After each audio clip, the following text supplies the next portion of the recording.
Conferencia diaria por la contingencia de salud con el secretario de Salud del Estado de Nuevo León, Dr. Manuel Enrique de la O. Cavazos, en el que platica sobre qué debemos de hacer en casa si es positivo a SARS-CoV-2, las precauciones a tomar mientras está en cuarentena dentro de su residencia, qué no debemos de hacer durante esta pandemia, nuevas manifestaciones que se están presentando y cuáles son los grupos de personas más vulnerables. Otra vez platicar qué hacer en casa si alguien tiene COVID-19, porque debemos de tenerlo muy en claro. Primero, ¿cuáles son los signos de alarma? Si alguien padece esta enfermedad, tiene que llamar al 911 o al 070 de inmediato. Si presenta dificultad para respirar o falta de aire.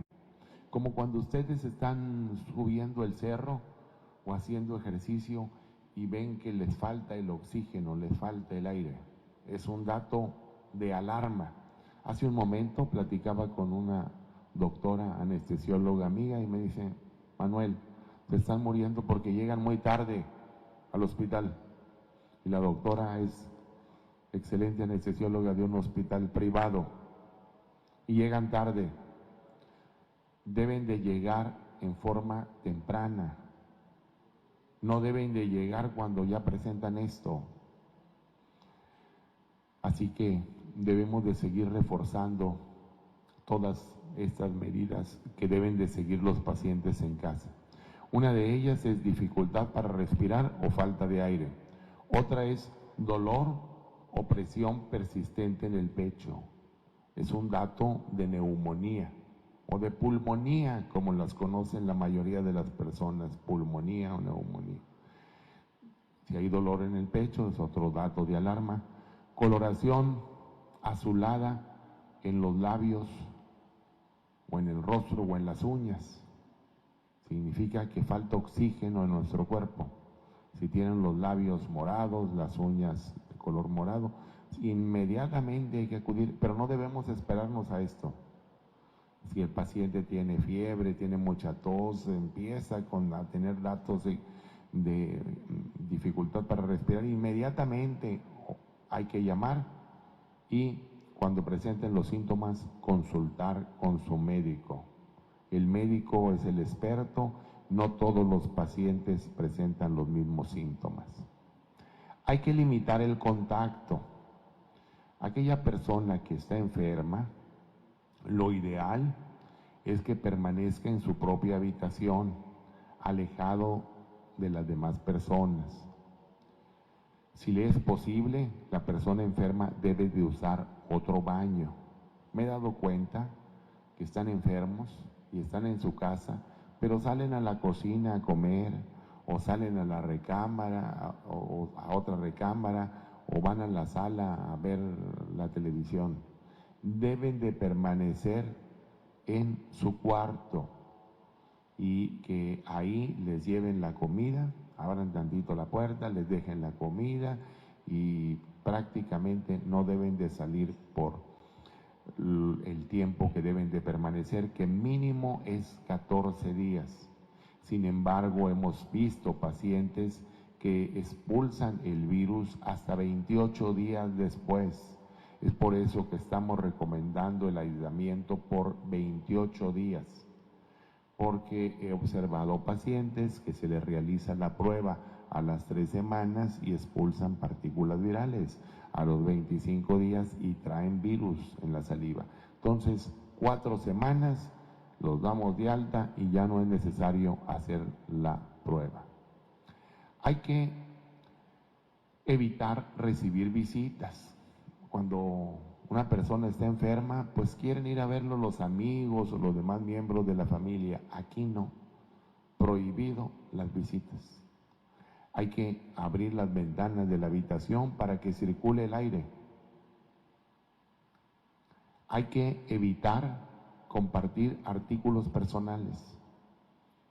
Si yo le presto mi celular a otra persona y yo tengo contagio de este virus y obviamente agarro mi celular, ahí existe el virus y se puede contagiar a la persona que lo presta.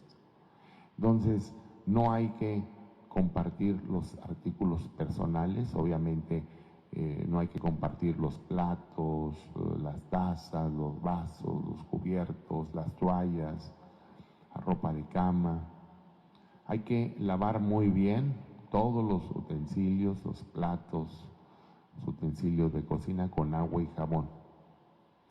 Y siempre que sea posible, la persona debe de comer en su habitación, que no coma en el comedor de la casa, que no coma con otras personas, sola debe de estar la persona infectada por este virus. ¿Cuándo vamos a usar cubrebocas o guantes? En Nuevo León ya lo hemos dicho, es obligatorio el uso de cubrebocas, ayuda mucho, no es 100% efectivo, pero tiene mucho beneficio para disminuir la transmisión si lo reforzamos con las medidas de prevención que ya saben ustedes. Siempre debe usar el cubrebocas cuando esté en su casa, o si quiere ir a consultar o va al hospital, pues debe de utilizar el cubrebocas. La persona que cuida al paciente infectado debe de usar guantes al tocar o tener contacto con sangre, con deposiciones o fluidos corporales como la saliva, el moco, vómito, orina. Idealmente tiene que utilizar guantes y esos depositarlos en un cesto de basura con una bolsa. Hay que lavarnos las manos con frecuencia. Hoy todo cambió. Hay que lavarnos las manos muchas veces. Un servidor, me lavo las manos más de 20 veces al día. Hay que estarnos lavando las manos con agua y con jabón, y cuando no hay disponible, utilizar un gel antibacterial que cuando menos tenga un 60% de base de alcohol. Y prohibido tocarse los ojos, la nariz y la boca.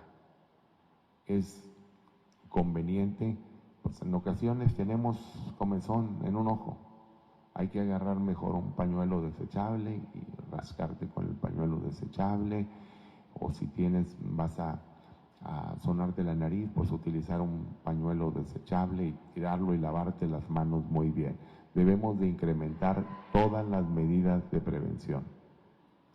Hay que limpiar muy bien las áreas de uso común, las mesas, las manijas de las puertas, los interruptores de luz, las perillas, los escritorios, los inodoros, los grifos, el lavabo, los artículos electrónicos, el control de la televisión, lavarlo muy bien con agua y con jabón, o con agua con cloro. Hay que mantener la casa súper limpia, súper limpia. Los cuidadores y los contactos cercanos de los pacientes que tienen COVID, pues hay que estar muy al pendiente de los síntomas. Los síntomas de esta enfermedad ya se lo saben muy bien. Son fiebre, dolor de garganta, tos, dolor muscular, congestión nasal, a veces tienen algo de nariz tapada, pero también hay pacientes que tienen diarrea. He hablado con algunos pacientes y dicen, doctor, pues a mí me dio diarrea. Y son evacuaciones de consistencia líquida y que pueden ser desde 6, 8 evacuaciones o en ocasiones más. Tienen alteraciones del sentido del gusto, no le sacan sabor a los alimentos y tienen alteraciones en el olfato.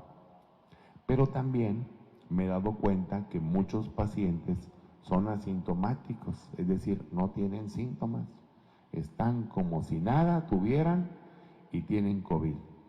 Entonces, es por eso que debemos de reforzar más aún las medidas de prevención y el uso de cubrebocas. ¿Cuándo vamos a dar de alta a un paciente? El paciente debe de mantenerse 28 días aislado desde el inicio de los síntomas o 14 días a partir de la resolución de los mismos. Estamos yéndonos más tiempo. ¿Por qué? Por lo que hemos encontrado en los pacientes que tienen esta enfermedad. tienen 20 días y siguen siendo contagiosos. Tienen 25 días y siguen siendo contagiosos. Los mandamos a trabajar a una empresa y se nos hace el contagiadero tremendo. Los mandamos a alguna institución y se nos van a incrementar los contagios. Por eso debemos de esperarnos 28 días para mayor seguridad de que el paciente va a poder convivir con las demás personas y no va a contagiar a alguien. El virus no se va a acabar, hay que aprender a convivir con él y sobre todo cuidar a lo más preciado, los adultos mayores, cuidar a las personas con obesidad y sobrepeso, cuidar a los diabéticos, cuidar a los hipertensos, a los que tienen enfermedades crónicas, que son los que tienen mayor riesgo de poder fallecer. Sin embargo, todavía seguimos conociendo su comportamiento, el virus. Nos hemos dado cuenta de síntomas, como síntomas de lesiones cutáneas que tienen los pacientes, trombosis que desarrollan algunos pacientes. El comportamiento epidemiológico sigue todavía en estudio y hay mucha investigación de por medio para la realización de una vacuna que los expertos ven poco probable que sea en este año. La vacuna se necesita que tenga dos características: que sea segura, es decir, que no ocasione daño a las personas, y que tenga efectividad.